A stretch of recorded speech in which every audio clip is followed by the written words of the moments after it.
माझं काय म्हणणं आहे, टीका करावी, वाईट कामावर टीका करावी. तुमचे फोन उचलून सर्वसामान्य माणसाचे प्रश्न ऐकून घेणं आणि तुमचे प्रश्न सोडवणं, ह्याच्यावर जर टीका होत असेल तर ह्याच्यापेक्षा दुर्दैवाची गोष्ट कुठली असू शकत नाही. मला काय म्हणते, घरकुलाचा हप्ता तटला. अरे ती खोपट्यात राहत असते, त्याचा हप्ता इंजिनियर देत नाही. मला फोन केला, त्या इंजिनियरला सांगितलं, त्या बिचाऱ्याचं छप्पर तयार झालं. मला सांगा, त्या खोपटातून ती माणूस घरकुलात गेल्याच्या नंतर जी तिची भावना असती, ती भावना ज्या राणा पाटलाचं 12 महिने 24 तास हॉटेल ताजमहल माहिती आहे का तुम्हाला मुंबईचं, त्याच्यात एक रूम बुक असती काय 40,000 का 50,000 रुपये दिवसाला भाडं. तिथं राहणाऱ्या माणसाला ही किंमत कळणार आहे का? ती किंमत ओमराजेच कळू जाणार. पुन्हा म्हणते, ज्या दामिदेचं काय खासदाराचं काम आहे का म्हणते ती.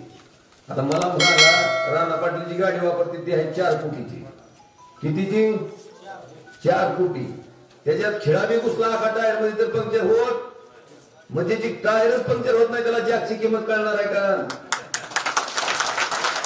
त्या अडचणीत सापडलेल्या माणसालाच कळत असते किंमत काय आहे ती.